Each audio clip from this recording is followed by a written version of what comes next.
If he gets sacked tomorrow, He's not like, sacked. We're live now, so if he gets sacked tomorrow, it could be anybody. could be anyone. Could be anyone in rugby league. Who's getting sacked? They're all getting sacked in the morning. Is it working? Jason Dimitri. Anybody but Mr. James Child, who now has more jobs than anybody in rugby league. Apparently we're working, so that's a positive. We need to start a sweepstake on what time the pod will begin, says Phil. Now. It's only 6 like minutes past. Yeah, I tuned into the Catalan game, Yeah. and I'd only missed a minute and a half, and I think it was about 8 minutes past. It's only the kick-off time of an average Super League game. Yeah. I didn't realise what time it was when we were downstairs. I'm like, oh, I better come up and set everything up, haven't I? The fireworks. Can you see us for the cloud? I know, we've got a flag fireworks? there, we've got bagpuss on the table, the scoreboard. Have which you is ever had a starting game that you couldn't start because the fireworks haven't cleared? I don't know. I can't remember. I probably wish that they couldn't see me.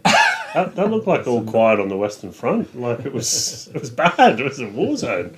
Carson says, good evening, gents and John. It's not very nice, is it? That's all right. He's a Queenslander. He's. Well, I wondered he's why got there was a issues. security guard on the door, but then I realised when I walked in and saw John.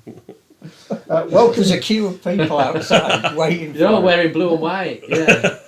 welcome to 4020. There could be any number of clubs, to be honest. John Davidson is here, the Scourge of Featherstone.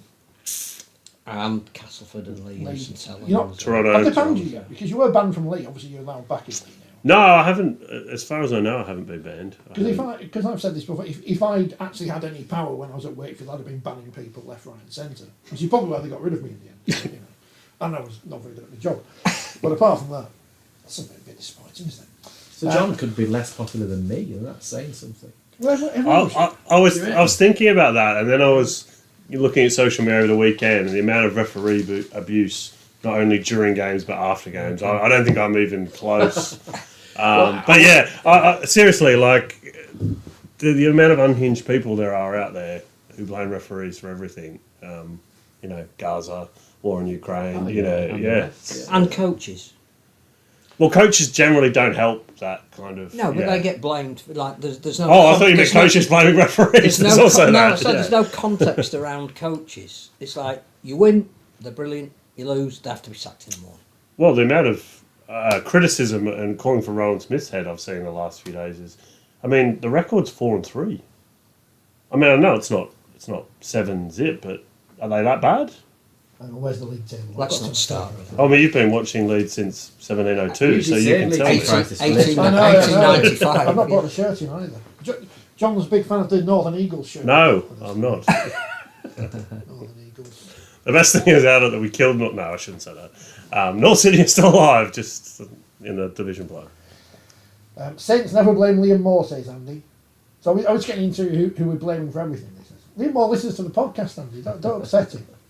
He might not. He might stop listening. Actually, on that, sorry, Rich, to interrupt. okay. On that, it was quite interesting. Now, I was watching the game while eating dinner, having a drink, supposed to be looking after my son, but that's a different story. Apparently, someone messaged me who works in the sport about Steve McNamara approaching the referee at halftime, which the commentary mentioned. And apparently, this happens regularly in France. Is anyone aware of this? How did they know? Well, it was on TV. It was Yeah, you know. I you missed detective it, to yeah. work Oh, that did one they out. didn't see it on TV? You could see it. You could see it because they said in commentary something about Steve McNamara's saying it looks like he's welcoming his players off the pitch or something. I thought, well, I know exactly what he's about to do. And then, sure enough, he's walking next to Liam Moore. As a referee, it's very difficult because my standard of response would be, "We'll speak to you after the game," which can come across quite rude, but. You know, they're not really supposed to speak to you at that time, but whether there should have been a match commissioner in that area, I'm not sure. Because the person who messaged me was implying that happens regularly in Perpignan. Has that happened to you? Well, in the past, obviously. I wouldn't limit it to one particular ground, to be honest. Yeah. Bernard's been coming down the stairs. Yeah, with a meat cleaver. Yeah. Usually I'm running off, to be honest. Missiles. You're dodging balls. Well, that was the last ever Super League game I refereed. It was at Catalan against Leeds, and I was having to avoid the missiles being thrown. So, I wouldn't limit it to Perpignan. It's it can happen on any number of games where a coach tries to get a message to you, and it puts you in an invidious position because if you sort of try and dismiss them rightly, then you're being dismissive, and then if you entertain a conversation, then it's either seen on TV or seen by the opposition coach, and then inevitably you then get accused of making decisions in the second half as a result of that, which is nonsense. So you're in a no-win situation, really. So, yeah, I don't know how you try and avoid it other than you wait on the pitch, let them go into the tunnel, but then you're vulnerable while the because bottle has been thrown at you. You just can't win. It's not a great look, though, is it? No. Like, I'm not saying anything untoward happened, but it isn't a great look for the integrity of the. So when Dave Woods or Mark Wilson or whoever on Sky says, "Well, let's find out what the coach have said at half time. Here's Jenna." Jenna also has to speak now to the referee to say if any. And Liam Moore said that Steve McNamara would walk past him or whatever. Result of the weekend. It's been a big weekend. York -44. That was the result of the weekend. Swinton winning at Toulouse. Swinton. It's a huge result, isn't it? In homage to Mr. Kellner, Yeah. who I know doesn't watch the programme. And Alan Kilshaw doesn't know who he is. Yeah. What a great result. Because it won't get the credit. We've seen some great rugby over this weekend, and we'll no doubt focus a lot on Super League, but what a fantastic result for Swinton in Toulouse. You wouldn't have got... Was it something first time in the last couple of years, other than the playoff game, obviously? You would not have got odds on that. Well, there was a lot of debate. We'll probably talk about the salary cap spend in Super League that Sky put out on, was it Thursday? Friday night. There's a whole agenda, John. We don't have to do anything. You just rattle off the list. You don't realise we don't know what we're talking about. We don't plan it in advance. Yeah, well, I used to bring in a list and then I've put it away. And then you realise... Well, I now come on the podcast to find out what's happened. Well, I put one on Twitter that obviously get ignored, so that's all right. But yeah, if you did Toulouse v Swinton, it's probably close to £1 million difference in that. If not, 800 grand. I mean, that'd be crazy. Yeah, amazing result. I just thought I'd mention it because so we don't forget that was the... Yeah, Well, credit to Swinton. There will be the bit where I go, and Barrow beat York. That bit coming up later. Steve Masco said he should be banned, but I don't know what he's talking about. What should be banned? Everything. What, John Davidson probably? Yeah. No, I pay him money, so... Yeah. Oh. Yeah. What did you have on your list that we need to talk about? Just before I forget. When I get to the end, I go, it's been a quiet... What news is going on? It's been a quiet weekend. I mean, there's some things that we talked about before we started recording, which we could talk about. It was great to see Phil's Broncos get beat. No, that game was... Manly win one game in all of us. Well, we can talk about that. Yeah. No, we can't. But no, Do you want Northern English? the Broncos Melbourne game, you'll agree, Phil, that was absolutely insane. Sensational. And I think the St Helens Catalans game, although it was mainly Hull FC fans were saying it was crap, but which kind of... Well, they're experts on that. Yeah, but I thought the intensity of that game, I know there was mistakes, but because it was so physical and intense, that was a fantastic game. And, it was tight, there wasn't a lot of tries, but there was some great games this weekend. If we're going to start there, the fact that the spine of the Dragons team were French players, that's a real landmark, I think, for the Dragons, and I understand that they've looked for overseas players of quality in key positions for virtually every year that they've had a team in Super League, but to play a side that is acknowledged to be one of the two best in the league with 5 French players. I mean, obviously that was after 10 minutes. Abdul did start and Cesar Rouge came on, but to play to that level with a spine of French players, that is moving the game forward. That's a benefit above and beyond the Dragons having a great performance.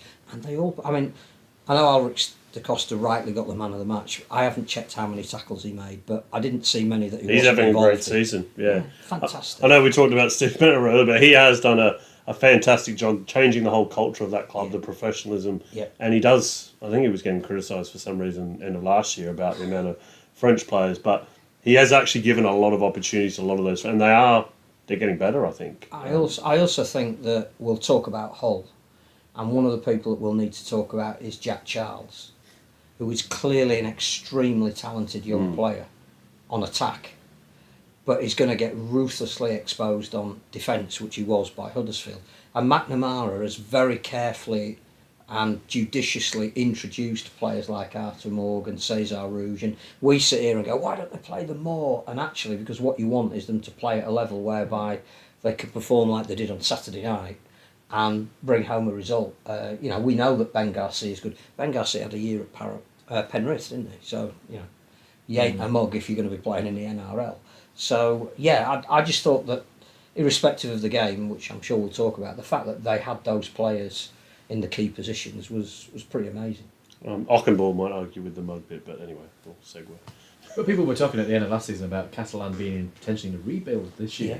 I think I was. I mean, marquee player Sam Tompkins retires, Mitchell Pearce goes, Tyrone May, the whole spine basically goes, and Takeahu was going and then stayed. Like, I think how much money they'd spent on Tompkins, he was the key there. But they've been a remarkable. The pickup of Abdul is a strange one because he's on loan as well, which is like. Except on loan, as in, please, will you take him off our hands on loan? Yeah. We were talking about the best player incomer at clubs this year because there'd been a poll, and obviously we mentioned 3 players that perhaps weren't even on the list. When Phil says we, he mentioned 3 players. I'm nodding. Yeah, I've heard of those. But I do think that one of the ones who isn't on the list, and even we didn't mention, I think Tarek Sims has been a fantastic addition for the Dragons. And George Williams' ribs. We talk about tackling technique, don't we? And you know, whether the game's being refereed a little bit differently now, we're 6 or 7 weeks into it. But he has been sensational on defence, and he was again on Saturday night. Are they going to be then the champions of Super League Europe at the end of the season? It's too early to say. No. When do we look at the league table now then? Because you look at it with pleasure, but well, it's on the paper and everything. I think what we said. A lot of people said that Saints and Wigan were the teams to beat, and it'll be, you know, between the two of them. I think you can now put Catalan in there as well. Yeah, no, I think that's it. And I think it's a little bit like Warrington and Leeds. And there's been a lot of talk about Warrington and Sam Burgess, and they're doing very well. But they've been beaten by Catalans twice, and they haven't played St Helens or Wigan. If they go out and beat St Helens and Wigan, then you can sort of say, okay, you know, they can maybe do it. But there's a big difference between the top half and the bottom half, and we've seen that with the... There's 3 divisions.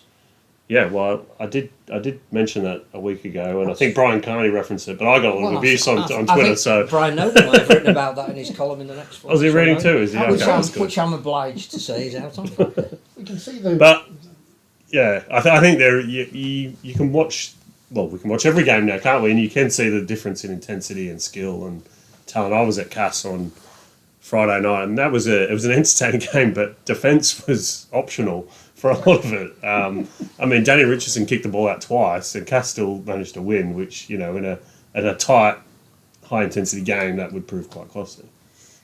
So Castleford wasn't quite the intensity of. It was exciting. I mean, this is the great thing, is it? There's different types of games, isn't there? Yeah, you know, a 6-0 game can be exciting. I think the grand final last year was, what was that?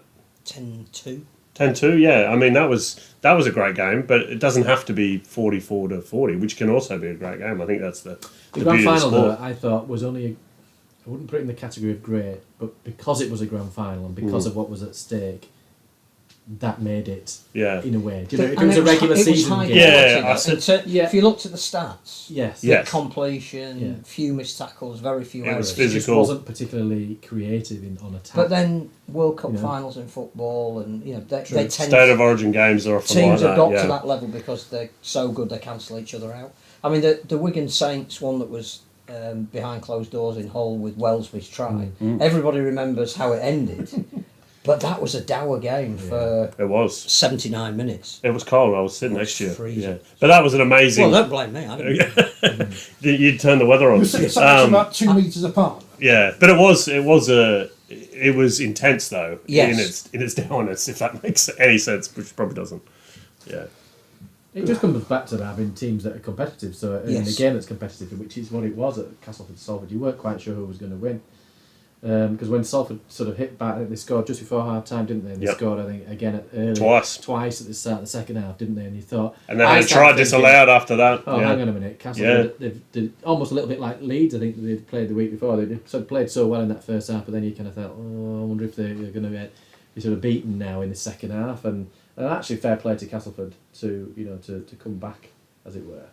I had two. On the whistle reports written that Salford had won, so I had to rewrite those quick about Innes Senior.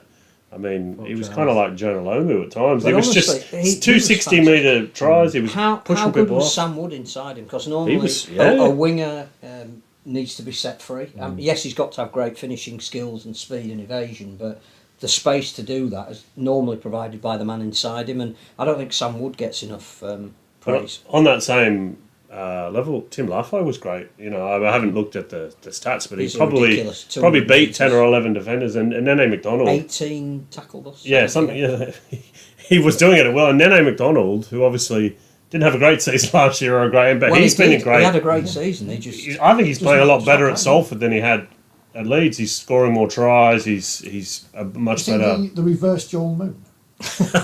Yes.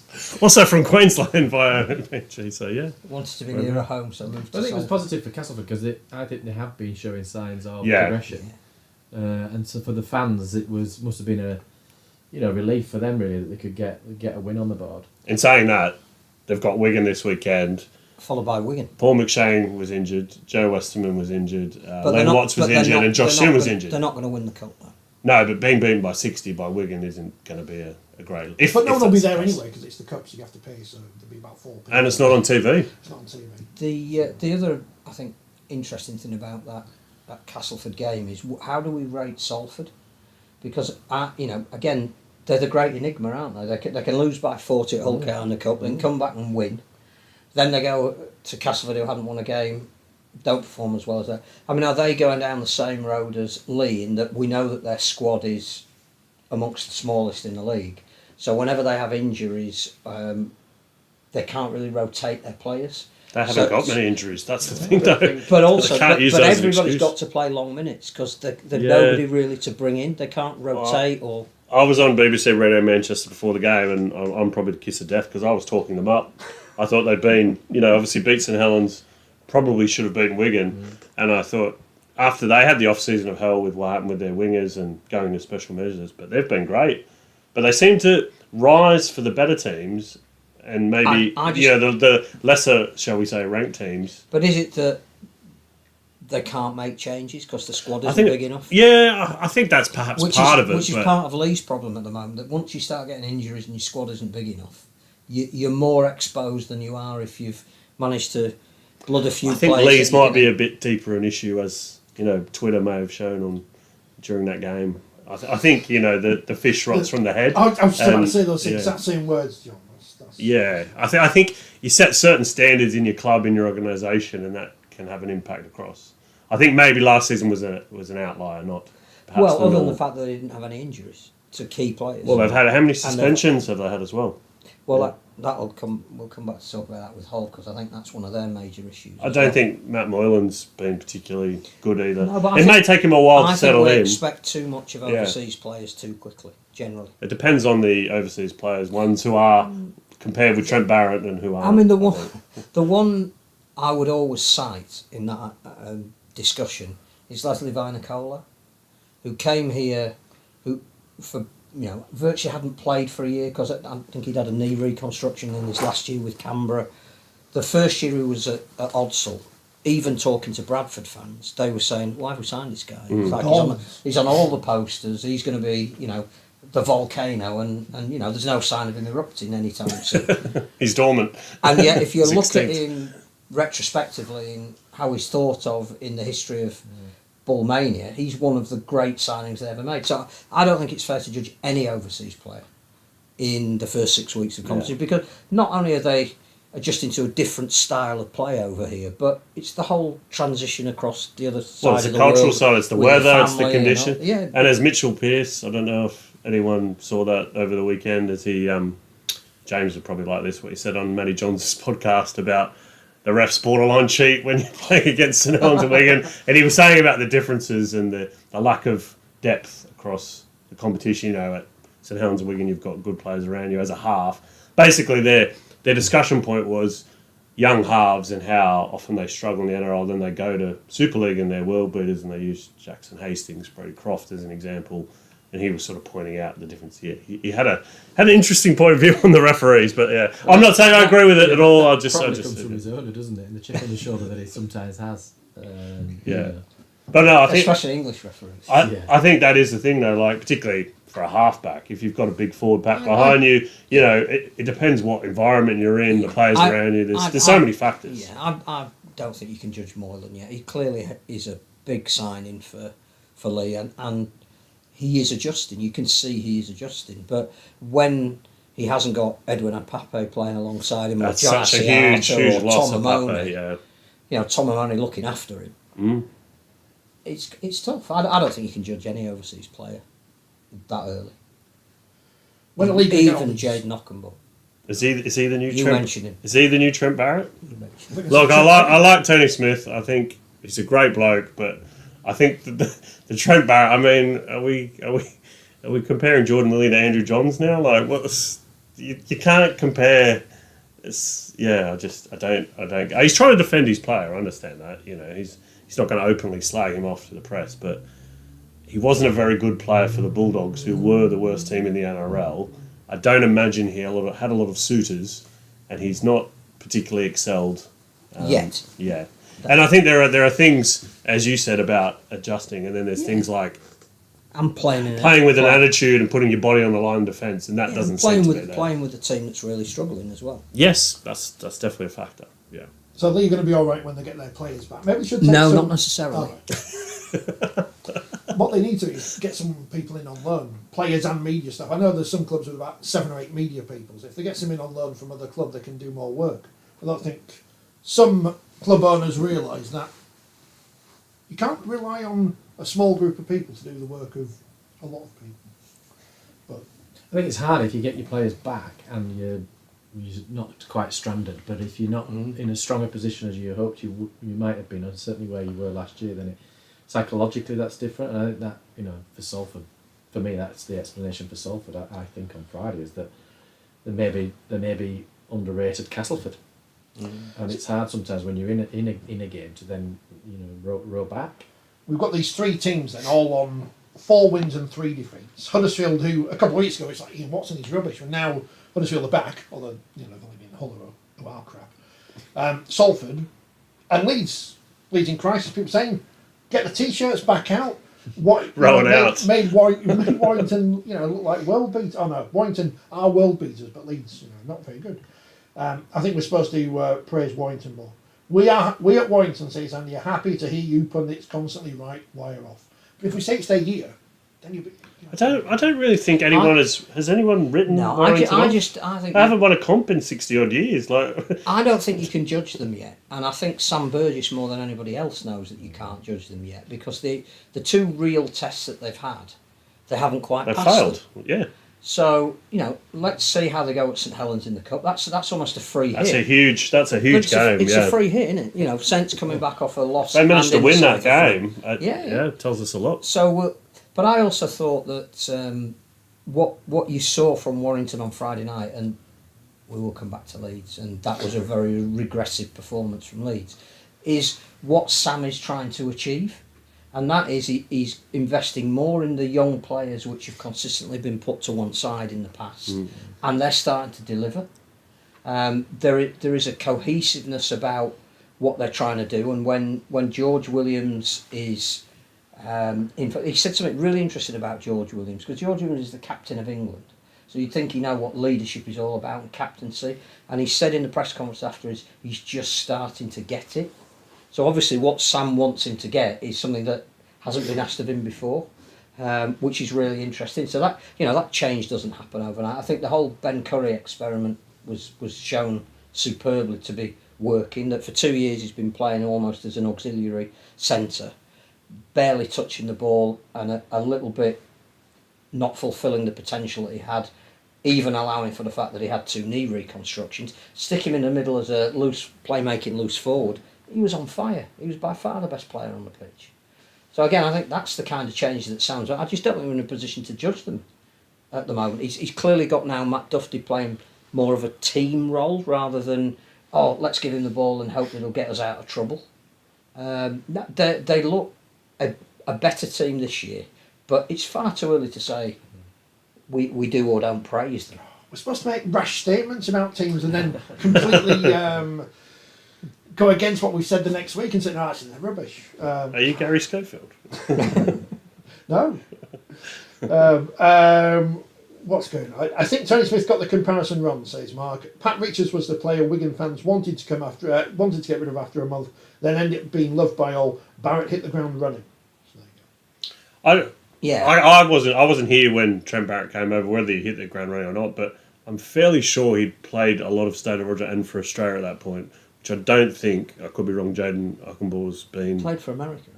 America, right, okay. Matt Gidley was another one, because when Jamie Lyon left... He was Jamie Lyon's, status is like as high as it can be. Matt Gidley comes in to replace him, and clearly A, he's not Jamie Lyon, plays a completely different style. He was also about 35, wasn't he? And B, needed time to adjust. But Yeah. when he did, people are now saying, Matt Gidley, fantastic. But I'm old enough to remember Matt Gidley at his pomp, and for Newcastle, New South Wales and Australia, his flick past to Tamana Tahu and whatever. But when he first arrived here, he needed time. And also, I think it depends at what time, what age players come. Yeah. Does Some of the it also older depend on ones. position as well. I don't know. It does. Is It does. easier for Yeah. a forward than it is for a back? I don't know. We've seen plenty of forwards that have come from the NRL and not made any. I think attitude. I mean, we can use Willie Mason as an example. Okay, he's probably on a list of probably the worst signings in Super League history, but he achieved a lot in the game. I don't think you would say he was a bad player, but he obviously wasn't a great Robin.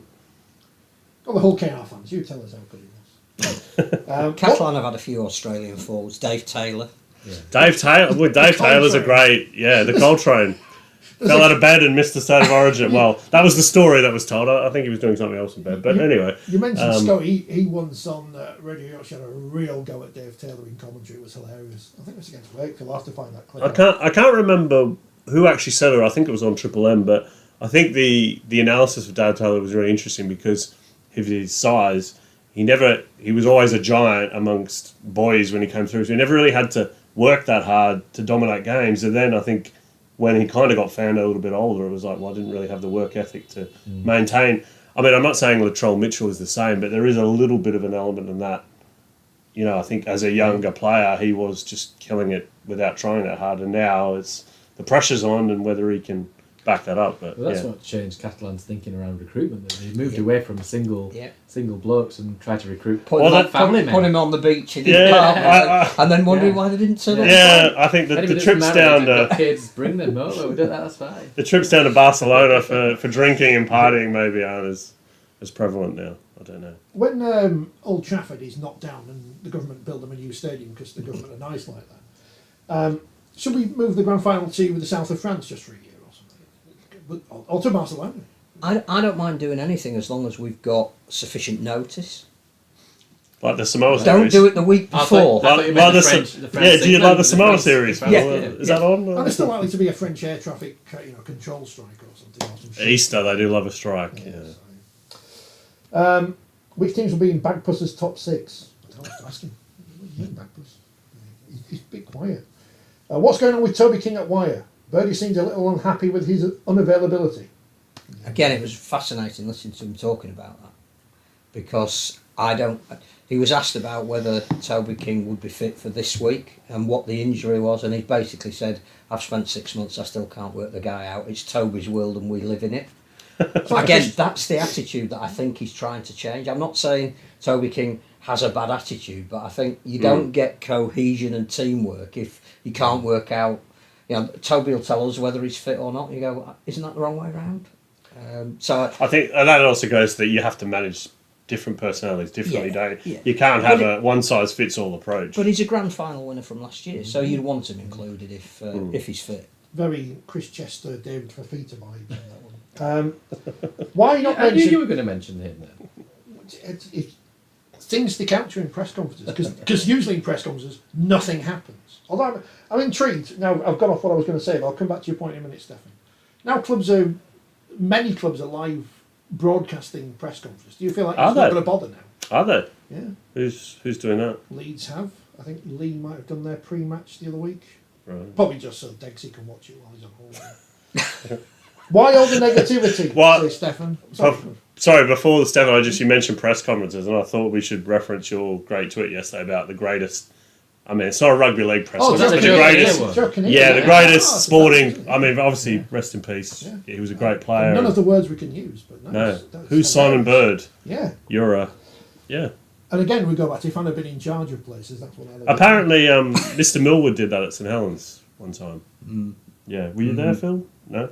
Yeah, I You were aware once of it? was in the eye Yeah. of his ire for daring to ask. You? Yes, a question about Even you, with your polite an injured questioning. player, which palpably turned out to be an answer that was untrue. I think, personally, I think they should be, well, I think Super League should be live streaming all the press conferences. I don't understand. I mean, journalists aren't allowed to live stream them. The media are, but there's interesting things said, and often you'll see what's said on Sky. I mean, after is very different to what's said after the game. I think Tony Smith did 19 minutes after the derby at Easter. I was there, and he said some very interesting things, and probably got a little more annoyed as it went on with the line of questioning. But yeah, I think they're good. Much like the salary cap figures that Sky put out, I think it's a good debate. It's a good topic, and it generates discussion. Well, when David Ferner was asked about some people online saying Leeds were in crisis. Well, all the people who It was all Mark Wilson, wasn't it? It was all Mark Wilson. Well, the people who said Leeds were in crisis were in the same room. Did you have a T-shirt on? I think he had a sign saying "Fernsey out." That's what you did, didn't you? Oh dear. Anyway, Stefan, before I get in trouble, says, why not mention Lee selling out the stadium on Thursday rather than all the negativity? Great support from Wigan also. We're talking about the result. We haven't spoken about selling out the stadium yet. That one thing that Rodri Jones talked about on a call from Perpignan before the Saints game with Catalan, which he was at, was the fact that crowds are up. I think he said 4%. Viewing figures are up between 15 and 20%. How does he know that the crowds are up when two clubs this week didn't give their attendance figures? Apparently the RFL know what they are. Oh, right. And he also said that there'd been a number of sellouts so far this season, of which clearly he referenced Lee being the next one of them. So yeah, absolutely. That I mean, you have to pay credit to the Wigan fans. There seems to be quite a lot of them there as well. But yeah, I don't think we've ever criticised what Lee are doing in that aspect. We're talking about maybe their results this year, but also... Well, that's not necessarily criticism, it's just observation, isn't it? It's just if you've got injured players and you've got a relatively small cheerlead squad, more, James. They've Cheerlead more. It's not criticism, it's observation.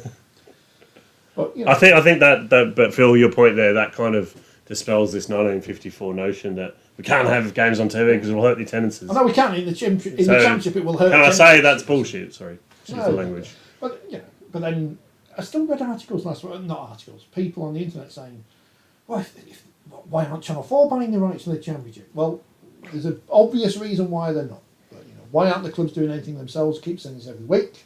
There's no reason why they're not. So why aren't they? Especially if they're going to turn this deal down. So do something. I'm sure Swinton fans would have loved to watch the victory in Toulouse. Mind you, Toulouse's home games are going to be televised by a regional television station. I'm sure people will find a way of watching them then, because they can find a way of watching everything these days. There's something about the with the championship clubs and the new TV deal and Premier. People think, well, you've got to be on TV. No one's going to stumble across it. It's not on BBC One. It's not as if you're going to stumble across some new drama or something. It's just not going to happen. I don't know. So there you go. That's some more negativity. Having said that, just on the TV, that's one of the drawbacks with the BBC deal is that are you likely to stumble across it on BBC Three, or are you likely to stumble across it on iPlayer? Well, probably not on iPlayer because they don't put the bloody links on the BBC website. Whereas when it was on Channel 4 and you're flicking through channels, then you're likely to see it. So I know people consume TV differently these days. It's very rare I watch live TV. You're watching on catch up all the time, So I get that argument. So I don't know. It's the way sports go in generally, isn't it? You have to seek out the sport that you want to watch, as opposed to the days of 20 years ago when we had the grandstand and it was a magazine show.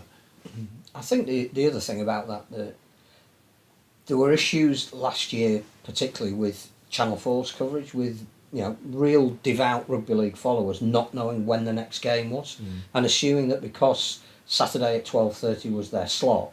I can remember talking to Brian Noble, I think it was, and saying, "Oh, did you watch Salford and Wigan on Channel 4?" And he went, "I didn't know it was on."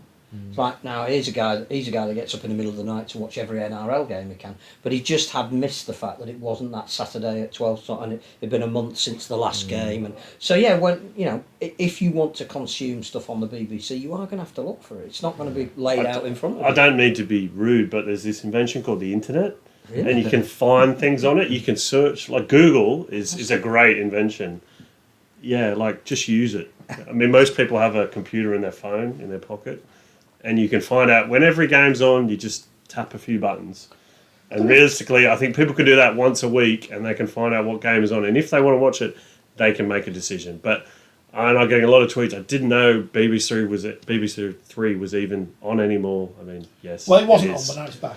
But no, James is right. You obviously, if you're on the main channel of the first, you're going to get more passerbys. But I think also Super League RL commercial, they need to promote these games as in above the line advertising more. Well, it all comes back to money, doesn't it? It's all about revenue generation, commercial revenue generation. Yeah. So if you've got more eyes on the game, then you're going to presumably generate more income off the back of it. So if it's on a TV channel that's going to be one that's you're not going to get passing trade on, then it doesn't. So you've got to drive the traffic to it, haven't you? Like you're saying, which they're not really doing. But also the BBC, they have their own minds on what they want to broadcast. It's not like people seem to think just get them to do that. TV networks have their own agendas. But what was interesting this weekend was that Sky packaged up their big weekend.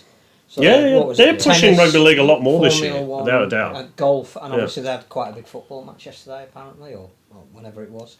But Catalan and St Helens, Sheffield United, great draw, was part of that big package. We're back, Rich. Yeah, back in the Championship. Oh, that's harsh, isn't it? Yeah, you're right. I don't think I've seen one of. I can't remember the last time I've seen that, to be honest. But so they are pushing it more. A lot more, Sky. I think, without a doubt, I've seen advertising. Because I think we're giving them a product that they can push. The fact that they looked at the league table and went, well, the winner of this is going top.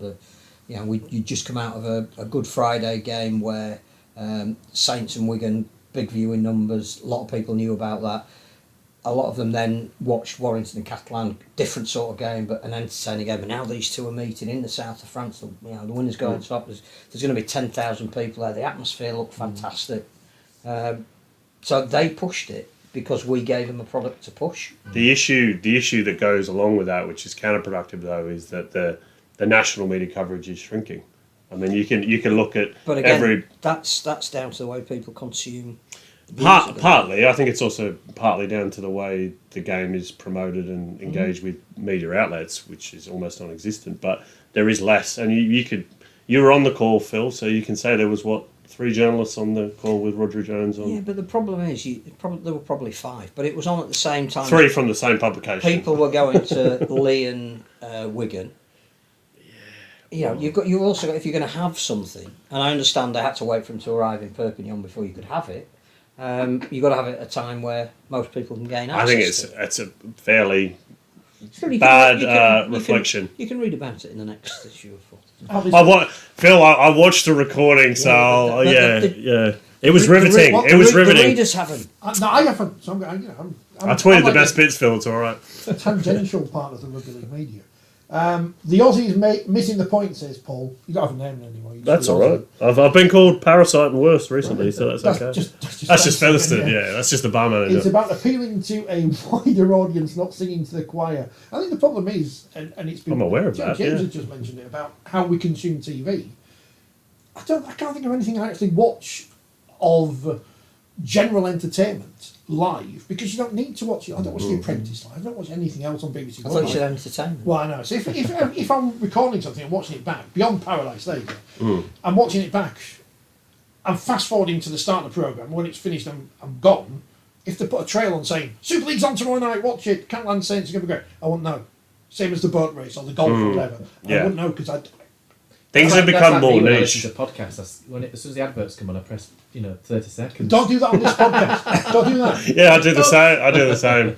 James Graham's podcast is the worst for that. You know that there's 2.5 minutes of adverts at the start, right? Just skip those. Yeah, I don't put a noise so people don't know when they're coming. I think that is, James is right though. Things have become more fragmented, more niche, so people go off in the niche. There's only a few events, whether that be, FIFA World Cup final. Yeah, BBC Three having that game to augment the fact that most people would have gone to Sky in the first place to see.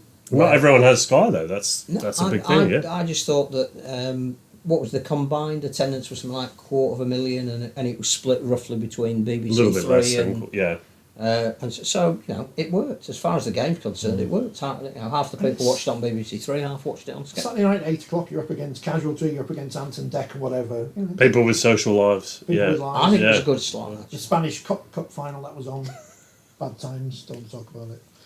And York so it lost. advertised. They did on penalties, but they're very much 10 men behind the ball kind of thing. Never mind. Andy saw it advertised, so at least Andy saw it advertised. So they must be doing something. But it's in the build-up. If I go to the BBC website, am I going to see lots of articles about? But again, Catalans and Salford? to see it advertised, you have to watch live TV. If you don't watch live TV, you're not going to. But there are other ways to advertise. There's Instagram. They There's can advertise on this podcast. I keep hearing all these BBC Sounds adverts for people doing podcasts off the telly about things I don't care about. So could do You're for sale, aren't you, Rich? Definitely. Adam Hill's doing a podcast about a murdered wrestler at the minute. He's on Celebrity Bake Off next week. We used to like Adam. Oh, does that mean I've got to write about that now? Yeah. I'm batting a fire on House of Games. Do we need to talk about anything else in Super? I think we probably should talk a bit more about Hull, because you've written a long piece. We haven't spoken about either Hull and your favourite team, Leeds. Only. Talk about Leeds if you want. But no, Hull. I mean, I think Hull have probably been of the first 7 rounds the glaring. I mean, no one's surprised that London haven't. Well, anyone with half a brain is not surprised that London haven't won a game. But Hull, well, they have been getting worse. The results have been getting worse for several years, but they've probably been quite worse than most would have anticipated. I think the one positive for them was that I thought Franklin Pele played as well as I've seen him so far. He actually ran his way. No, but he did, didn't he? He did. How many times has he been suspended in the? Oh no, yeah. Well, I think Jack Charles. You mentioned. Yeah, but I mean, clearly he's got some talent. He has, but Ian Watson, understandably targeted him. Oh, he just run all your big forwards at him, yeah. Which is exactly what they did, and I think the point Tony Smith was making, that his disappointment was that the Hull players didn't rally round and protect him a bit more. Doesn't surprise me though. That would be the issue, I think, for Hull. That's the bit that's missing more than anything. You've got Jamie Shaw calling for Tony Smith to get sacked. You've got Texoy's dad on Instagram criticising. I mean, it's not a united club, is it? I mean, obviously the fans are very, very unhappy.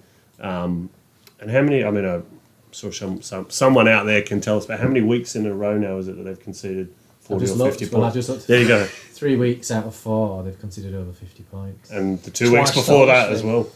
Yeah, I mean, and Huddersfield aren't St Helens or Wigan or Catalans, Yeah, 22-56 this week, and then 34-10 in the derby, and 50 points to 6 away at Huddersfield, and then the week before they lost at home 54-4 to Lee. They only just beat London. Yeah, so London were very unlucky to lose that game. Look at the Catalan result away, 26-12. So I think that's what's concerning is your whole fan is almost they seem to be getting worse. And I appreciate they've got injuries and a huge amount of injuries, and then they've had suspensions. Well, that's the bit I was going to say. They are clearly, by the number of cars that they've got, the most indisciplined team in the competition.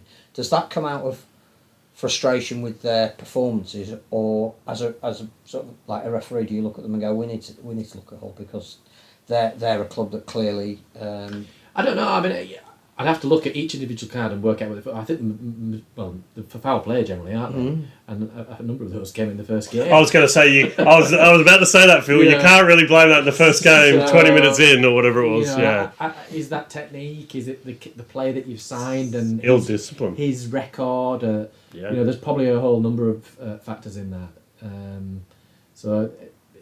But clearly, it's an issue that they've got that they'll be looking at, won't they? And if players buy into what's going on, then you like to think that they respond to that. But it's hard to change your ways if you're a player of a certain So that's the thing with style. Liggy Sow getting sinned in twice in the same game. I think that clearly shows they're not buying into it, are they? Are they capable of learning?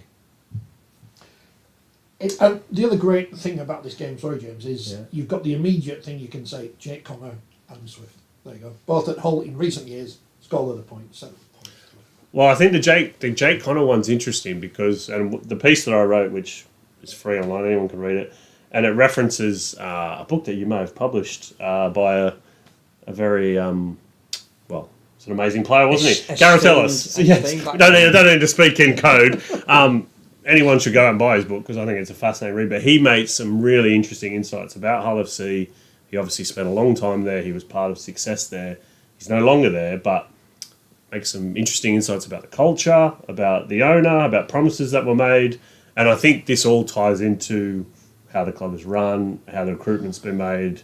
And I think you look at Tony Smith, he said this last year. He wanted to change the culture. He's tried to change the squad. But then you look at, they're obviously not spending the full salary cap. They've got a stadium. You referenced that thing that Sky did about what clubs were spending. I heard that weeks ago. That the dislocation, though, is that at the start of the season in the local newspaper, Adam Pearson was saying we've recruited really well and we're spending all the money that we think clubs would never lie, would they? Get the figures and it's clearly not that, and the performances would indicate it isn't that. So again, you've got to take your fans with you with a degree of honesty as well. You've got to measure people's expectations. Yeah, just because you don't spend to the cap doesn't necessarily mean, as we've seen in previous years, absolutely. So it doesn't necessarily mean that. But I think don't it makes promise life what harder. You can't deliver. Yeah, I agree. That's probably where some of the frustration is coming from if you're a Hull FC Well, I think fan. the other issue as well is the local juniors. When was the last great player that came from Hull? Not even great, just good. Danny Houghton. You could make a case for him. I'll use two examples who came from Hull FC, who they let go. Jez Litton, England international. Jordan Abdul, England international.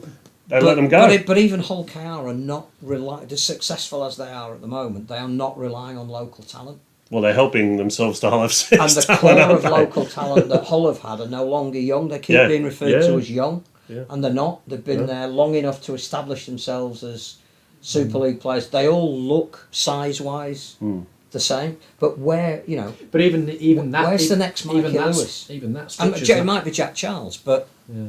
Even that structure's not been settled, has it? Because they had their own academies, then they came together, then they've gone their separate ways again. So Michael Shenton was there for 5 minutes, he's left, so there's been a lot of changes. Change there, so there's no stability. And if you're looking at a Wigan as a comparison, which you inevitably would do as the champions, that you've got a head coach there who's come through that pathway himself in terms of a coach, so you've got that continuity. Well, you look as is Paul Wellens as a player and then assistant coach. But you look at June in December and what he did for Wigan this week at Lee, and you look how his progression into what is a winning team and a winning culture has made him already a standout. Harvey Hill, I think, is a fantastic young prospect.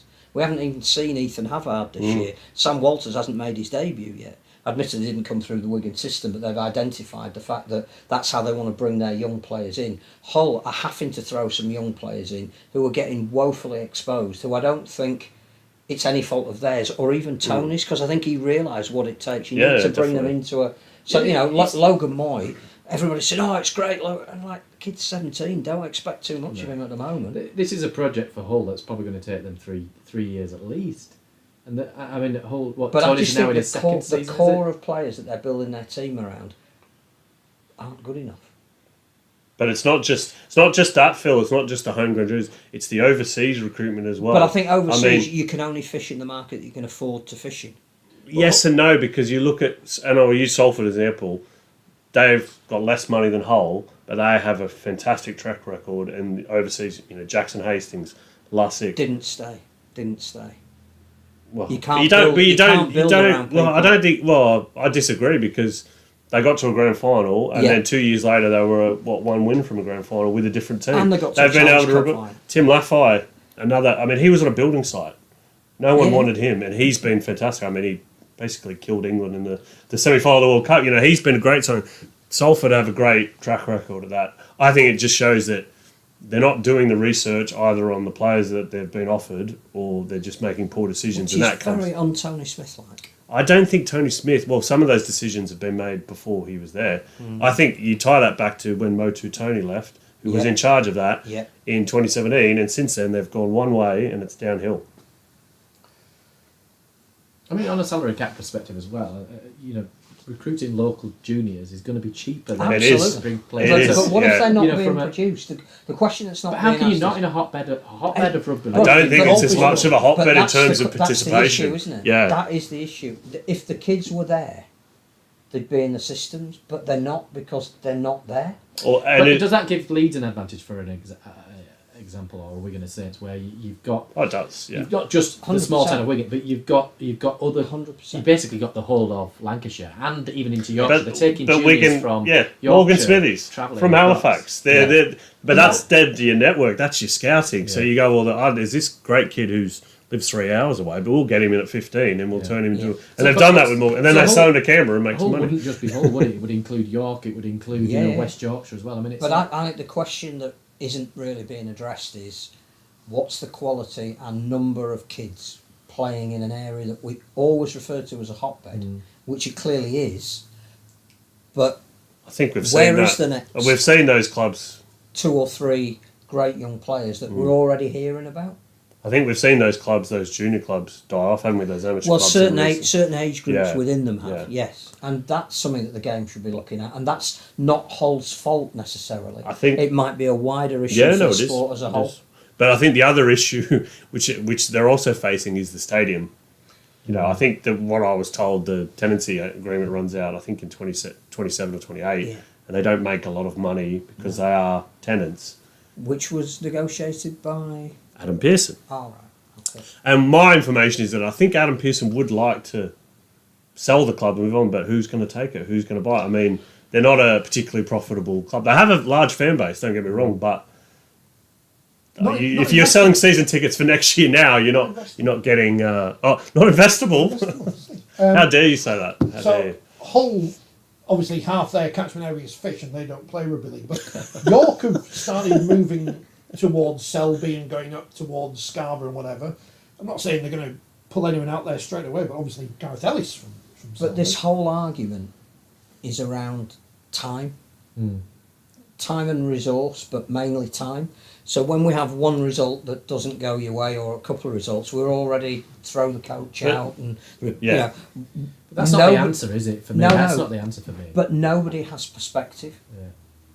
Well, that's You have to stay true to you've got to have a plan, and I'm not sure Hull do. That's part of their problem. And then you've got to stick to that plan because you're going to hit some bumpy days. you've also got to have the right people You've got- in the it's- right it positions all of comes power. back to the right people. Exactly. The Yeah. right people in the right jobs. So your pathway is so important. You know, recruitment into your first team Cass to top have up Cass on that. has started you know, to so do important. that. I mean, 2 years ago, Cass revamped their whole junior development program because although there were a lot of kids playing at places like Castleford Academy, they weren't necessarily breaking through into the first team, or they were being picked up in Well, they're areas. going to lose their license, weren't they? From the Yeah, academy? so they've revamped everything, and now that you look at the results, which is an indication of the academy, the reserves, and the college team that they've recently founded, and they're starting now on a track where that's going to prove fertile. But as Craig Lingard has said, that isn't going to happen this season. It may not happen next season. I think what you were saying too about But I'm not sure Hull have. yeah, I'm not trying to change the subject, but I think what you were saying too about the reaction of sack the coach. I've had 2 people online say this. If St Helens lose this weekend, Yeah. Paul Wellens could be under pressure. I mean, I'm sorry, what? And obviously there's the Rowan Smith thing, and I understand Leeds fans, they've been through a lot since 2017 and our passion, but you're not just sacking coaches. There's not just 100 ready coaches. Who's out there? Who? So I've sacked Tony Smith and Rowan Smith. I own Leeds And Paul Wellens. and Paul Wells. Yeah. Because my mate Kev will be happy about that. So who's out there? Bam Powell. You buy him out, he's gone. Jeff Tuvey? I don't know. No, I mean, I think people. But Some fans seem to have a divine right that their team has to win every game, and if they don't, you're not then- going to get the kind of stability that No. is going to bring you No. longer term success if No. you're always looking at one result on any weekend. I think the And other Hull thing- have had 5 or 6 coaches in the last Yeah. 4 years. And the other thing from a player's perspective, having never been one, is that if you keep losing the coach, Yeah. it keep reinforces the Yeah. impression that, oh, well, does it really matter because they'll just change the guy at the top. And I've still got a Actually, contract. I I'll be don't right. have to be Yeah. If it's accountable. back on the Yeah. players, then hang on a minute, you've got a bit of Which is responsibility why here. Hull need to stick with Tony Smith, in my opinion, and go through however rough this Well, time the is. decline was well before he got Yeah, there. and if he the can truth. see some ways of changing that, and there is going to be pain in doing that, he is about as good as you can get. The flip side is, though, have the players, because of the results, if you look at them, they're getting worse, have the players completely switched off from him now? I don't know that. I'm just asking a question. I don't know. I That think can happen at clubs, Yeah. can it? It I think the yeah. other thing is that we tend to judge from afar. So, I hear Leeds fans saying, Rowan Smith's probably not a great coach. Well, when was the last time you observed a coaching session with him or spent some time with him, between 2 and 5 in his office while he explained to you what he's coaching for? The fact is that they are judged on an 80-minute performance. It's almost like, you go into any other business and go, that employee not pulling their weight because I've observed it. You've got to work with them. You've got to know exactly what they bring to the business, what's being asked of them, what longer term vision they have of their position within that organisation. We don't ask any of those questions because we live in a world now whereby, and it's sort of understandable, it's an 80-minute, were they good or were they bad? And if they were good last week, that counts for nothing, because if they've been bad this week, they need to be sacked. So one of the criticisms that a journalist might get is that you don't ask the tough questions. That might not I be think I levelled do. That might not be levelled at you. I get criticised for asking them. I need to be more positive and cheerlead, James. But even if you ask the tough questions of a player, of a coach, you're not going to get an honest answer. Not all. You do sometimes, I think, but not always. No, I think The player's not going to say to you, I don't like the coach, or there's been a fallout in the camp. No, but the longer that you spend with them, ideally not in that formal press conference environment in the immediate reaction to a result, the more you get to understand what they're about, what they stand for, whether you can then judge that the tools that they've been given to do the job allow them to do the job the way they would like to do them. All of those kind of things you have to factor in. And Brian McDermott was a divisive figure. He was. He always got stuck into you for some reason. Loads of Leeds fans wanted out, even though he's winning all I have the to say trophies. that the most enjoyable times I've had with a coach in terms of learning what they were about as a human being and their philosophy of coaching was talking to Brian away from the game. Was fortunate, I think, to spend quite a bit of time with him and with Tony when he first started at Leeds. And these are people that if you forget their public persona, because a lot of that is a mirror. It's what they want you to see or what they don't want you to see. If you get to know what their philosophies are a little bit closer outside of that 80 minutes that they're judged on, they're not quite the people that you think that they are. And they do deserve probably a lot more respect than they're given by some fans, because they don't tout themselves. They're dismissed. If you could get Brian answer my calls, that'd be great. I've not spoken to him since he's been in the UK. Just fellas to know him, money or not. I think that, and it's interesting you mentioned Brian McDermott, because I think that with Leeds, for me, it does go back to what happened when he left, and they never really went through a full rebuild. They kind of threw money at the problem. Yeah. Dave Ferner came in, they threw money at Merrin and Lolohea and Hurrell, and 2 of those 3 were a bust, and Merrin, I think, actually played well, but went home early. But wasn't staying. Yeah. And then the Ferner situation, Kevin Sinfield fell out with him, and they said, all right, we'll put our stock in Sinfield, and then he fell out with Gary Headington and left. So it's kind of, and Richard Agar was a stopgap. So they've kind of been in this weird in-between thing for years. So now is it a case of they've invested in the squad, they've got some good young players. Do they stick with this coach? The spirit is good, compared to Blake Austin disagrees. But he might have been one of the reasons last year why the spirit wasn't as good as it is this year. But which again, under a salary cap with contracts, the first year or 2 years that a coach is at a club, he's going to inherit. Yeah, he's not going to recruit. And you have to look at the juniors coming through, because that is your future, and that's where I'm saying that my issue with Hull at the moment is there's a hole there. Like, you keep trying to put a foundation in, but it's dropping through a hole. You look at Wigan, clearly it's obvious on the field. You look at Saints, it's obvious with people like George Delaney that are now, but they're coming into winning environments. I think the thing at Leeds is they have got some good young kids.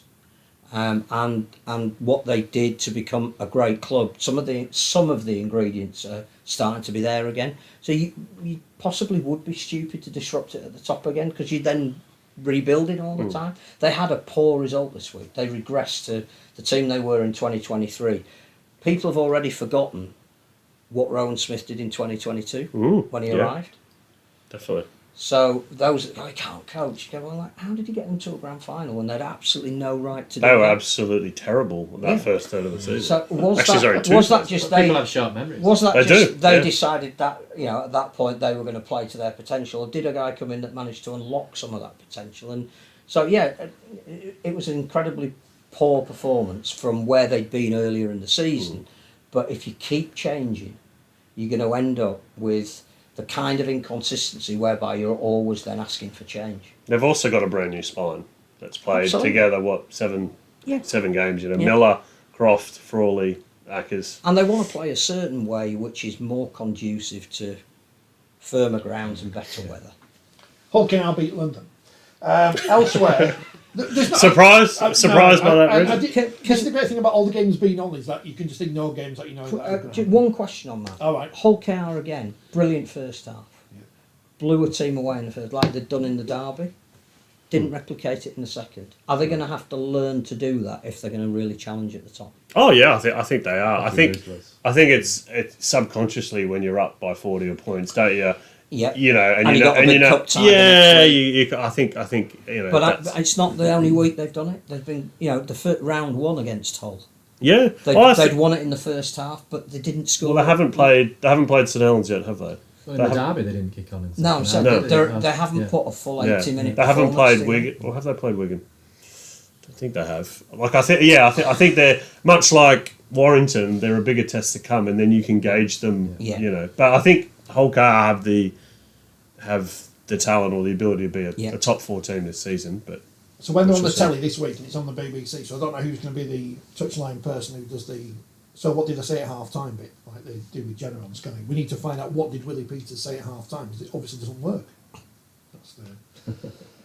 All I will say, says Andy, is if Adam Pearson does send Tony Smith, please do it live on telly again. That was fantastic. But he can do it. He can do it live on telly, because the people will complain if we say that. One other thing on Saturday that happened was the European Rugby League Challenge, World Club Challenge thing. European Club Challenge thing. Again. Yeah, because the RFL sent us a video, and if I play this, you'll be able to see it. There you go. Oh, that didn't work, did it? Well, no, we're back on. It was good, wasn't it, Phil? Catalans, they're quite good. The handy Dragons, they're quite good. That's just before you answer that, this is impressive. I know. This is the RFL have sent us this video, so I thought I'd use it. Wow. I know. Some weeks we can't get on No, air. I was Other gonna weeks. I mean, if anyone wants to send us video, we can use. I mean, I've not stolen. So what you're saying, Rich, is they can't punish clubs who don't pay their players, but they can produce a nice video. Priorities. I mean, there are two things to look at. One is Catalan were always going to be the favourites because they're in season and this was Wigan's first game. So the result and the performance maybe not a surprise, but as an event, hats off to Wigan. Yeah. What a fantastic! Robin Park decked out. Gave it everything, bespoke floor, which I think, again, credit to the RFL for getting that laid in time. On the sportsman, again, we think... Superb coverage. Far better than the Challenge Cup the other week. I think we know that the viewership was in the thousands. It's not going to be the high thousands. What do you expect? But again, that's great, isn't it? On a Saturday evening at 6 o'clock. Great spectacle. The one thing that we love about Wheelchair, and we've never hidden our love for it, is the fact that it doesn't actually matter what the score is, you can still get a hell of a lot out of watching it in terms of admiration for the people that play it and the skill levels that they show, and all of the brutal hits in that game, the number of people that were helped up in their chairs, and it was a fantastic event. Everybody stayed to see the cup presented. How often do you see, oh, my team didn't win, I'm off to get... Oh, yeah, of course. Getting in the car. It was a great occasion, came over really well.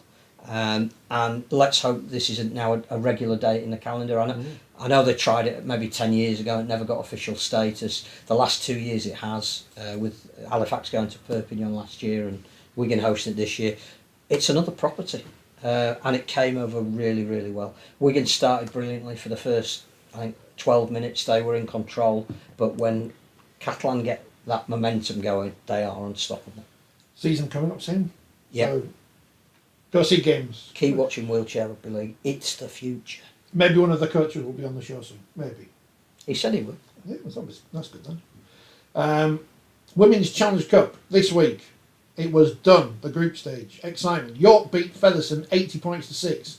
What a shock. Kelsey Gentles scored again. Kelsey Jennings at prop. Can't stop her. Wigan 44, Cardiff 4, Warrington 6, St Helens 58 with Leah Burt back from injury. Salford 0, Barrow Barrow 46. getting a hat-trick. Yeah, so maybe she was playing for England in the future. London 48, Bradford 0. Well done the bookies who put London -8 there, well done. Leeds 54, Huddersfield 10, and Hull KR 0, Leeds 46. The quarterfinals this week, to be confirmed at somewhere. Leeds versus Warrington, St Helens Huddersfield, Wigan Cardiff, and York versus Featherstone. So that's York playing Featherstone, having just heavily beat them in the group stage, and Wigan Wigan versus playing Cardiff, who... So I don't know how the draw... That's not It was an working. open draw, apparently, but you probably needed to structure it the other way around. You could have done A versus B. Winner of A versus runner-up in B. So that would be good. Although I am annoyed at clubs who play their reserves at their home grounds, playing their women at some park pitch or whatever. I think it's not very good optics for the Challenge Cup, which is why there's no coverage of any. Not seen. There's no write-up on the BBC website or anything. Almost if it doesn't exist. League One this week, Hunslet 0, Oldham 62. Whoever was on last week and said they had a programme from Lucius Banks' first game, if you get in touch, please. Yes, but get in touch, please, because the family of Yes. Lucius Banks would like a copy of it, or a photocopy. They don't want your programme. North Wales 58, Newcastle 18, and Workington 32, Rochdale 22. This week it's Keighley versus North Wales. They're back after their week off. Midlands versus Hunslet in Sheffield. Sheffield the Midlands, just about. Yes, No. Anywhere short of Barnsley Midlands. Oldham Cornwall. Oh dear. And Rochdale versus Newcastle. In the Championship, Barrow beat York 15-14. What a game that was. Will Dagger's never going to forget that one. Dewsbury 6, Widnes 24. Doncaster 6, Wakefield 42. Luke Gebb becoming the oldest ever hat-trick scorer for Wakefield. Wakefield top. Featherstone 14, Bradford 24. Talk about them in a minute. We talked about world records. That's a niche record, isn't it? Well, it's because the club... hat-trick Yeah. scorer. For Wakefield. Is that for Wakefield? Yeah, not just... Right, okay. The club have all these Anyway, stats, sorry, don't they? go Halifax 18, Batley 10 on what looks like the worst pitch in the world. And I know the football fans are not happy there, but that's what council and not having money to spend on things. I wonder who's to blame for that. Toulouse 14, Swinton 20. Apparently you can watch 14 minutes of highlights on YouTube, says Paul. So go watch those. I'd steal them, but I don't know, Mr. Kellner will be watching it on a loop. Whitehaven 16, Sheffield 42. Featherstone, John, are they in trouble now? Because is there anything more to write about them? There is, yeah. Oh, there's more. There's more. No. Well, I was told today Riley Jacks won his case against the club, so he should be getting his money, which is good. I believe there's a payment date set for today to certain players. Now, should find out tomorrow whether that's actually gone through or not.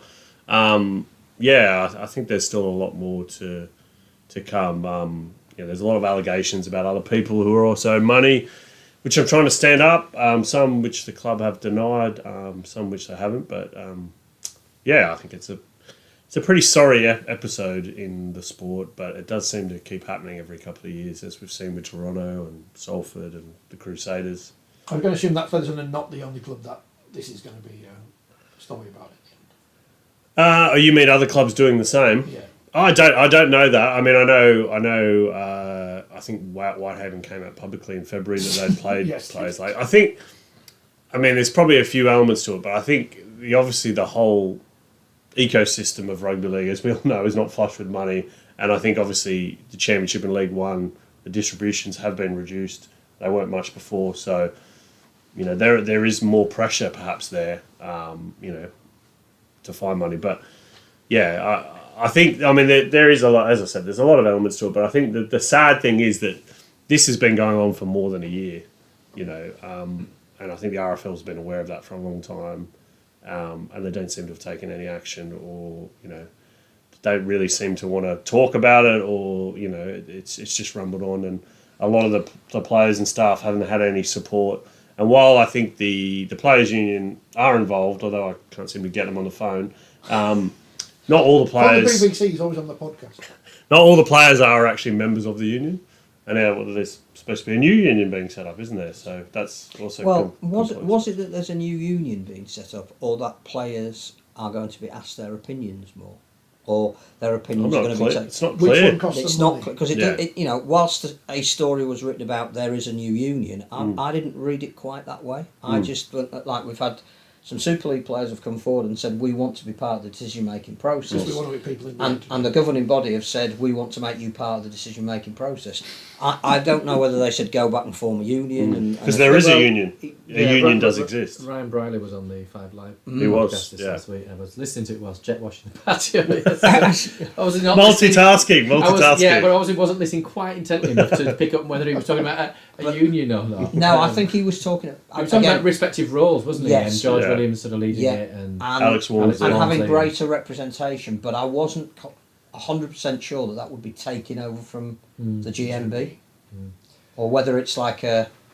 I would suspect not, because they've I actually would formed suspect a not. union is. Oh, it's massive. You know, it's But a I think big if they piece, then, isn't it? if the RFL said we will set up a players subcommittee, and you're going to need to have people on that committee who are liaising with each other about when we're meeting and stuff does need to be like a minuted. And consultation. then that might be the roles that they have, rather than setting up an alternative union, because that's been tried before with League 13 and people didn't. behind you somewhere, isn't it? That Yeah. picture of him looking Russian. Yeah, there he is. Is the Rugby League Writers and Broadcasters Association a union? Can we go on the You'll have strike? to ask Ms Carter. I don't believe it's a union, no. It's just a talking shop. Not even that at the Something moment. I think We just had to vote- there are attempts to revive it by people we may know, but Yeah. we're not involved. Dear. When you were on Radio Manchester, was it with Trevor Hunt? No, it was Ah, with the lovely Jack Jack Dearden. I just heard that Trevor's at every game wearing his medals. He changed. He was his at the buttons. wheelchair. He's like Yeah, Snoop the Dogg. He just walks around with his chains. He's bling. But he wasn't commentating on. You have to call him Mr. President. Mr. President. Yeah, otherwise you Mr. get kicked out of any rugby Mr. league ground. Vice President. All right. Well, I think he prefers president, but yeah. In which we should also pay condolence to Doug Hoyle, talking of president. The speaker was named in the Pop Bitch email this week of celebrity sorry? gossip, because apparently his butler has a butler. But How rich do you have to Does be? he- So your butler has a butler. Does he have That's- somebody who jet washes his patio for him? Yeah, most probably. I imagine probably has someone who jet washes his backside if you've got a butler's butler. Lord Hoyle, very important in Warrington actually having the home that they have now. Yes. The Hoyle family have been massive supporters of Warrington, and 98. His lordship did a sterling stint for 10 years as chairman, and obviously, I think the tributes that will be paid to him and already have been will tell you the esteem in which he was held, not just in Warrington but in the game as well. So yeah, Keith Barnes. I was going to say, should we? I was You just probably thinking, know more is there about anything- Keith Barnes than anything- I I do. know he was born in Wales and played for Balmain. Was he born in Wales? There you go. Yeah. Did Well, you not know that? No, I remember him more as an administrator because Yep. he ran Balmain in the 80s and 90s. Well, yeah, before they went. Well, they didn't go under in the 90s, but you know what I mean. Yeah, he was. But Well, he left when the Super League War started. Yes, Because I think he could yeah. see direct. Balmain were not to be harsh, a dying club, but he was one of their greatest ever players and Wonderful player. played for Australia. Fantastic winger. I think 80 odd died today, so very fondly remembered. I think by a lot of people in the sport. Is there anything on your list that we haven't mentioned? There is a few things, but I mean we don't need a run sheet, do we? It's all. Well, we've never had one. Yeah, Let's be honest. I think the salary cap spend figures that Sky put out were interesting. I mean, for me, they looked pretty spot on. I mean, I've spoken to a few clubs and people in the game, and there's a little bit of we don't spend this much, or so and so spends 150k more. But I think they're pretty close. It is interesting the horse trading after that's been published, and a lot of fans complaining. They're not official and blah blah blah. I mean, should they be official? Well, if in America, that would Am be. I right in thinking in the NRL the players' salaries are public knowledge? They're not. The average salary is. Yeah, that you don't. There's not a list of X and this, but they're reported because obviously there's a lot more media, there's a lot more journalists. And you'll find out that so and so is $1 million player, or he signed a 10-year deal worth 10 million or. I still think we need to publish who our marquee players are. I think that's, you don't necessarily have to say what their salary is, No. but this club has 3 marquees, this club has 1 marquee. And who they are, because I think part of being a marquee player is we need to sell them to the wider public. They're now we keep saying, who are the great individuals coming through? Well, if Jack Wellsby is a marquee player, Surely he is a marquee player. Surely, but we don't know that for a fact. And that's one of the requirements now, isn't it, for a marquee player? That they have to. We still don't. Not I presume not publicly. Bevan Yeah. French presumably is a Yes, marquee player. yeah. No, not to be announced publicly. That they engage more in terms of their social media. Well, tell us who they because- are first. yeah. How do we know if they're engaging more if we don't know who they are? But that seems to be just, we'll invite them to the darts and then they'll be on TV for 3 seconds. There's no, that's great, Well, don't get me wrong, not that I ever watch darts, but there's nothing more than that. If Lewis Dodd is re-signing with Saints, that will be as a marquee player. I believe he is. I think everybody is saying that he is, but I might have written that first, Phil, though, yeah. but as a marquee player. But if he is, tell us. Well, but that's the thing, we don't know, because you would presume Johnny Lomax is a marquee player. They've got a number of players at that club who would qualify. Tommy Makinson's leaving. He may have been on a marquee contract, James Roby, you would have thought but he's no longer. Louis wasn't. I can confirm he wasn't. Colin Moore? He was not a marquee player. But he was for the magazine. He's star man. Yeah. But no, I think the interesting bit of that is, we don't have to go through exactly what was 1 to 12, but I think Wigan and Catalans were top. It's not surprising. And at the bottom was London, But Cass, part of the LFC. reason London, the Wigan are at the top is because you get dispensation for junior development, which is something we were talking about earlier. There's 2 elements. There's that, and then there's the marquee. Yep. And if you've got a billionaire owner and you want to give Bevan French £600,000 a season, you can do that. Obviously, not London, but Castleford. But I also think that again, under IMG grading, that's something we need to know. Who are those players? What are we getting them to do to elevate the profile of the sport? And even if you have got a billionaire owner and another club hasn't, all the more reason to try and get more billionaire owners involved in the sport and have a salary cap floor. Andy says, should poorer clubs be allowed to rent their marquee licence from a richer club? That's what I did, mate. No. But what teams need to do is sign, as Leeds did, a partnership, a male and a female player, and then you can offset some of your wage onto the female player. Because there's no salary cap in the women's. Are you Was sort that of alluding? Ronnie and Rita Reiner? Are you alluding to some sort of No, I'm not saying wild she's cleaner done- salary cap dodge back in the day? No, because she's legitimately playing. All right, rugby. okay. So she's not playing Yeah. in the stadium, Yeah. allegedly, so you can do that. Well, I think something for clubs to bear in mind. the interesting thing out of that was probably the value that Salford have been getting from they've been overachieving. Yeah. While, I think Warrington and Leeds were up there. And I think that list wouldn't have changed much the last few years. No. And I think Warrington haven't been getting value for their spend for a while. And Leeds probably haven't, arguably, either. And Huddersfield was the other one who were, obviously, they have a very rich owner. They are getting some good academy products the last few years, and which it is doesn't good to see, guarantee success. No, it doesn't. That's the other. Yeah. But St Helens are getting great value. if you're according going to that, promote the sport, let us know who the market. James has got a new job. What's the Yes, this is the inclusivity board? this You're on is the the big inclusivity news. board, James. All the people on Oh no, he's Facebook. got 2 new Well, I jobs. know, but we're not supposed to talk about the other one. Well, because you've got to wait until Friday. it's up to him. No. Rich, that's not very inclusive. But all the people on Facebook say, "What is inclusivity board for?" Because that's what they talk like on Facebook. Well, we've had an inclusion board for a number of years. Inclusion, sorry, not inclusion. Yeah, and Sorry. Rimler Akhtar stepped down from chairing that role a few months ago, and they've been waiting to appoint somebody. So they've appointed Jamie Jones Buchanan to chair that board. Oh God, they're going to be long meetings, aren't they? Because he knows lots of words. This JJB. And there's some new members onto the inclusion board, me being one of them, along with a number of others, and some that are retained from the previous board. So it's a voluntary role. It's not paid. Get that in there before people say anything about rugby league's wasting money on this and that, which I've seen.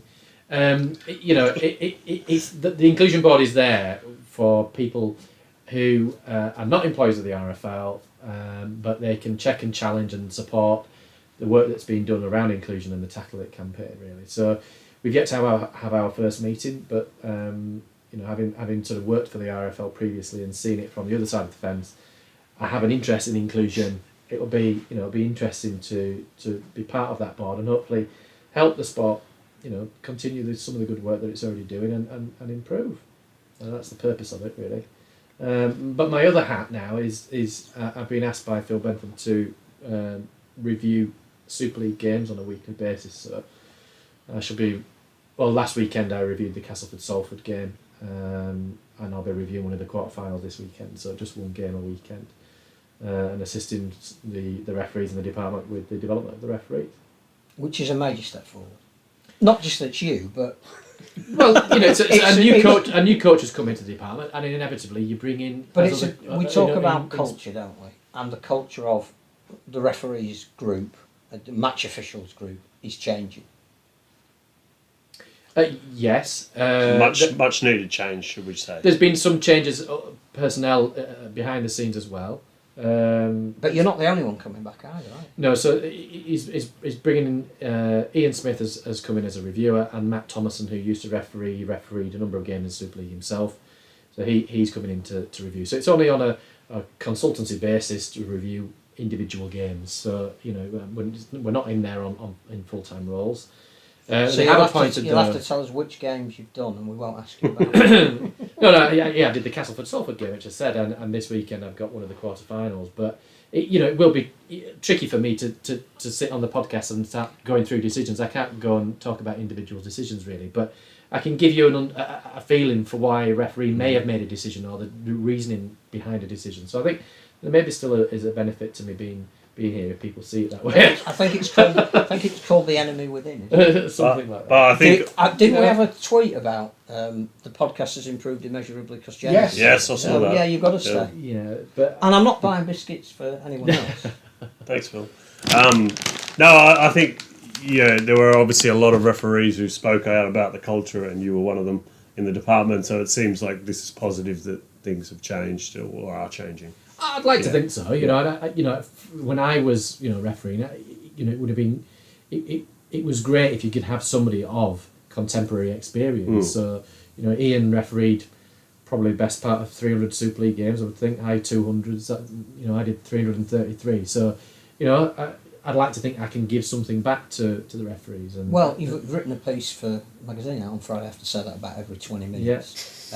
On Liam Rush, who's somebody you've seen develop from the age of 12 through the Batley and Dewsbury Referee Society. And again, if you can be there in your capacity to mentor them, for want of a better but appropriate word, that's got to be an advantage. Yeah, and so I reviewed Chris Kennell from the weekend, and I said to Chris in review that the way I reviewed the game was how I would have wanted it to be reviewed when I was refereeing, and the manner in which I was spoken to, and the constructive way in which the game was reviewed. Hopefully, he found it that way, and I think he did. But so that's for me is about culture, isn't it? And fostering the right environment. And I'm not in there on a full-time basis, so I'm not there day to day, so I don't see how it plays out. But hopefully it's a positive for the referees and the department, and and ultimately people on games will maybe see the benefits of that. But ultimately we're dealing with people that are operating at the highest level, whether you think they're any good or not. I happen to think they are.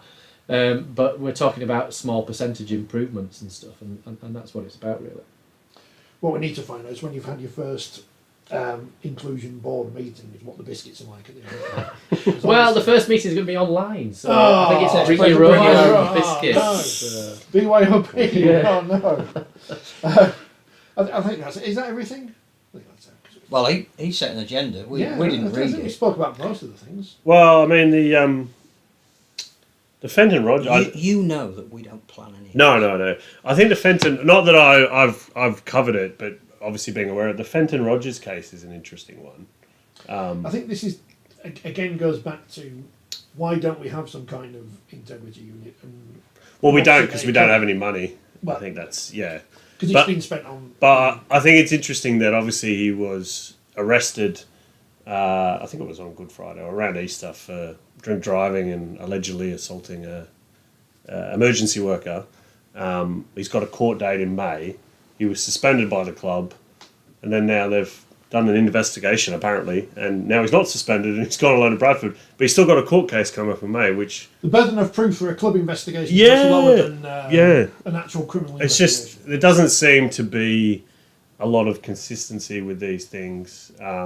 obviously the Dion, I'm not sure how you pronounce his last name, but Dion A, he was convicted and then played and then got banned by the RFL. But why was he allowed to play 4 days later? I mean, it really boggles my mind how these things work. Certain player at league. It just their wonderful statement they put out about it. yes, well that's another. I mean, there's so many examples, Rich, and you could go through every year. But it just isn't it a minefield though? If you've got it is a minefield, charged with something, yeah. you know, you're instant sort of proven Yeah, guilty. this is where I'm not a fan of the no fault standout thing in Australia, because it's been controversial. It's been controversial. Yeah. Does that, to the outside world who've got no interest in rugby league or knowledge of it, does that suggest that they are guilty? Because I'm thinking, well, if the club's suspending them, it's difficult. It is a difficult one. I don't know how you deal with things, but then you need to do something or be seen to do something. Yeah, I think when you've been convicted and then you're allowed to play and then banned. That's different. I think particularly for beating up a woman. Play devil's advocate. They've suspended him. They've investigated it, whatever that meant, and they've reached a conclusion. And they've decided, presumably, that they don't want him to be playing for their club. Certainly for the time. But they being. want him to be fit. Yeah. And presumably, if they're sending it out to another club, they're not paying his wages, are they? I don't know how that works, but they don't want him as part of that environment for the time being. So to me, it's, from the outside looking, it looks like they've at least dealt with it from their point of view. Have they dealt with it in the right way? I don't know. I mean, what does it say about the club that's taking him in then? But then he's innocent, isn't he? Yes. So, until proven guilty. So he's innocent until proven but guilty. We're talking about a culture. But if he is proven guilty and he has attacked a police officer and been drink driving, I mean, what is? And I'm not saying I know the answer, but what is the appropriate punishment? It's I mean, it ties back to the Joe Westman thing last year. Because that's obviously not. That was he wasn't. Yeah, he wasn't arrested.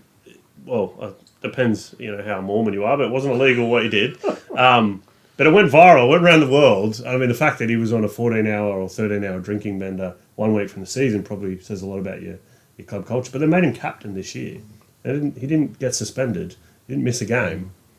I mean, is that a good look for the sport?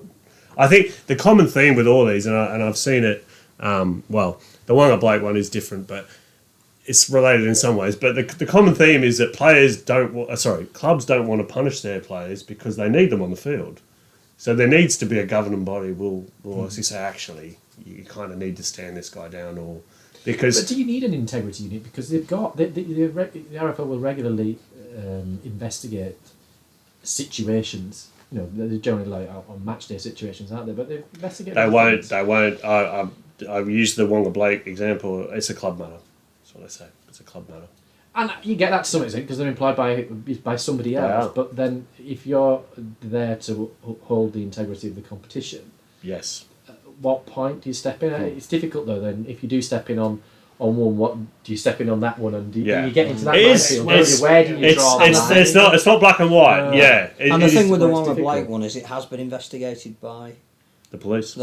And there is no charge, so there isn't no further action. So an integrity unit probably leaving it to the club probably would be the right course of action. But in my experience, Phil, the clubs don't generally act in the right way. No, I'm saying from the governing body's point of view, that's probably not one that. But I'll use the Dion A example. Yeah. He was convicted. I think the RFL suggested to Whitehaven maybe he shouldn't play. Yeah. He then played. Yeah. They then banned him for 8 weeks. Now that is atrocious. That was a ludicrous decision by the club, though.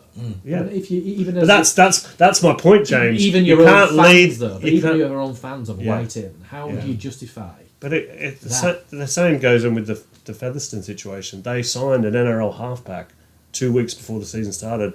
They're owing numerous people money from 18 months ago, which the RFL's. But that contract was registered. How is that fair? How is that, sane? That's my point. But it is hard when you try and be judge, police, etc. And you're, what's the difference between domestic violence and drink driving or. I agree. It is very hard, and there isn't easy answers. And I think the NRL with the Jack DeBellin case, which is not particularly nice, but you could say they went down the wrong path. They were standing him down for so long when he was ultimately found innocent. But yeah, I think it's something what Super League or the RFL seems to be just letting it go over here. The Ben Barber example was another one. and you see, he was so good for St Helens, but he's a known beater of his partner. Should he be playing? And this week the NRL, there's a player not having a special stitching on his shirt because he played 300 games, but he's... Yeah, Michael Jennings. Yeah, I mean it's a very difficult situation. It seems a bizarre thing. You read the comments that his ex-wife made in court, and it's pretty tough reading.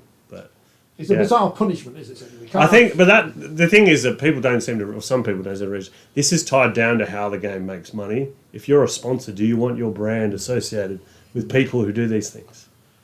Some companies don't, and that's why in the NRL they have been so hard, because sponsors have said, well, we'll take that $1 million from the club because you've got a whatever and you're not punishing them. So that it has an impact. It's all interrelated. No disrespect to Whitehaven or Rugby League in general, but if that same situation happened with a Premier League football player, I mean, could you imagine? I had the debate with my partner about this, and I used the Mason Greenwood. I'm not sure if you're aware of it, the case with the Manchester United player, and obviously the audio of what happened went on. The girl, he didn't get cleared. She just refused in the end to give her evidence because it's obviously very traumatic. But he was sacked fairly quickly by Manchester United. Well, he's still employment, but they've sent him out on loan to... Grenard, but I think Manchester United realised the impact of, they're not that stupid. But I think they ummed over that themselves. Yeah. And but that's because the result of the weekend is much more important than... But they probably had another kid coming through who was... They've probably got £5 in the back pocket to sign someone else, but you've got to see the bigger picture though. It comes back to culture, doesn't it? Yes. But also in rugby league in England, because these things aren't covered, you can kind of get away with perhaps not taking action. I think that's everything, isn't it? Have you got through your list? Well, the NRL's been really good lately. Yeah. There's too much but that's taken as a given, isn't it? There's too much rugby league. Dolphins. Well, there is too much. Top Too much rugby league is a good point, because my partner on Saturday night was kind of like, I can't watch the St Helens because I think it was the 5th or 6th game. It was like, couldn't. Yeah. So, is there any other relationships that are failing? Fortunately, mine did. But is there any other relationships that are failing because of the amount of rugby league being put in? Don't watch the NRL then. Well, I think it's more the prime. It's more the Thursday, Friday, Saturday night, Sunday afternoons. Yeah. Well, you've only got 2 games this weekend. So when the championship comes around, I mean, who's going to win in the Challenge Cup then this week? James can't answer. So I think two. I'm not good because people will all say. I'd say 2 or 3 2 or 3 of the games you'd think you could pick a winner relatively easy. I think the Warrington St Helens game, that should be an amazing game. That should be a cracker. Yeah. I think on current form, Hull KR, Catalans. Yeah. And Wigan. I mean, if Castleford beat Wigan, that could be the greatest upsets in Sheffield Eagles. But yeah, I can't see that one. There's 2 stand-up ties, isn't there, on the BBC, isn't it? Mm. Leeds, Saints, Wigan, York. They're all going to win this weekend. Nailed on.